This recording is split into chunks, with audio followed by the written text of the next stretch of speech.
America के राष्ट्रपति चुनाव में जीत दर्ज करने वाले रिपब्लिकन पार्टी के नेता डोनाल्ड ट्रंप को लेकर बड़ा खुलासा हुआ है। ट्रंप पर चुनावी कैंपेन के दौरान सितंबर में उन पर हमला हुआ था, जिसमें वो बाल बाल बच गए थे।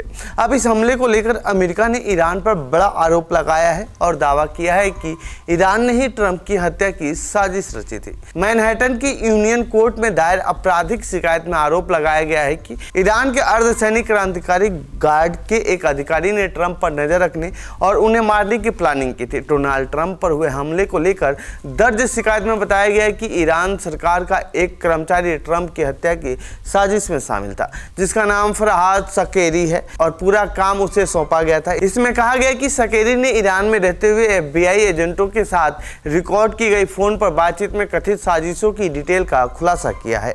तो आइए जानते हैं इस रिपोर्ट में इस पर अमेरिका क्या करने जा रहा है और इस रिपोर्ट में क्या क्या खुलासे किए गए हैं। क्यों रची गई थी ट्रंप की हत्या की साजिश? दरअसल FBI अधिकारी के हवाले से छपी एक खबर के मुताबिक जेल में बंद ईरानी शख्स फरहाद सकेरी अमेरिका में बंद एक शख्स की सजा कम कराना चाहता था। जानकारी के मुताबिक आरोपी फरहाद सकेरी मूल रूप से अफगानी नागरिक है, जो बचपन में ही अमेरिका में आकर बस गया था। उसे डकैती के मामले में 14 साल की जेल हुई थी, जिसके बाद उसे निर्वासित कर दिया गया था। लेकिन अब वो सुपारी लेकर लोगों की हत्या कराता है। ये सभी साजिशों को अंजाम तक तेहरान द्वारा भर्ती किए गए शूटरों से करता है।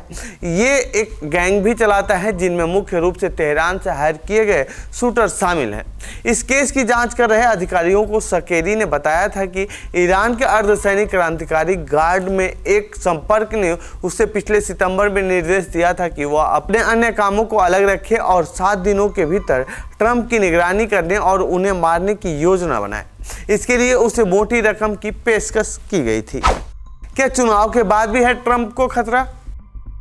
सकेरी ने बताया कि उन्होंने बहुत सारा पैसा खर्च किया है। इस पर ईरानी अधिकारी ने उससे कहा था कि पैसे की दिक्कत नहीं है, लेकिन अगर वह 7 दिन के भीतर कोई योजना नहीं बना पाए तो चुनाव के बाद तक साजिश को रोक दिया जाएगा, क्योंकि अधिकारी ने मान लिया था कि ट्रंप हार जाएंगे और तब उन्हें मारना और भी आसान होगा। शिकायत के अनुसार हालांकि अधिकारियों ने पाया कि उसके द्वारा दी गई कुछ जानकारी झूठी थी, लेकिन ट्रंप की हत्या की साजिश और ईरान द्वारा बड़ी रकम देने की इच्छा के संबंध में आरोपी के बयान सही पाए गए हैं। आरोपी फरार है।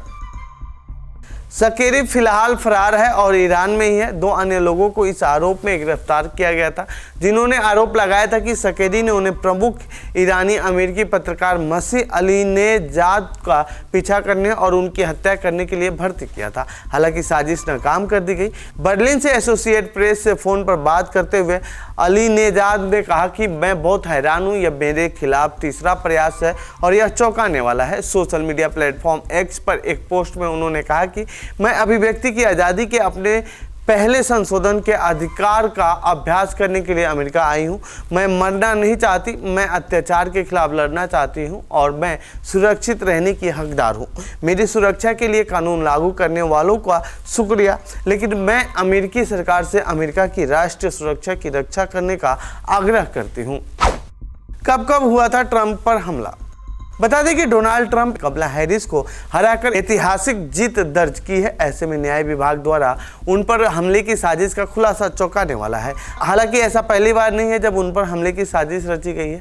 इसी साल चुनाव प्रचार के दौरान 13 जुलाई को पेंसिल्वेनिया के बटलर शहर में उन पर चुनावी रैली के दौरान फायरिंग हुई थी। इसमें एक गोली उनके कान को छूते हुए निकल गई थी। इस घटना के करीब 64 दिन बाद एक बार फिर उन पर जानलेवा हमले की कोशिश हुई थी।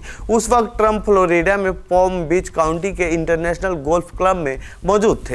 तब भी ट्रंप की जान बच गई थी और शूटर वहां से फरार हो गया था। तो ये थी डोनाल्ड ट्रंप की हत्या की साजिश से जुड़ी हमारी रिपोर्ट। आपको कैसी लगी ये रिपोर्ट कमेंट बॉक्स में बताएं। साथ ही इस पूरे मामले पर आप क्या कहना चाहते हैं कमेंट बॉक्स में लिखिए। बाकी देश दुनिया की खबरों के लिए बने रहिए जनसत्ता के साथ। धन्यवाद।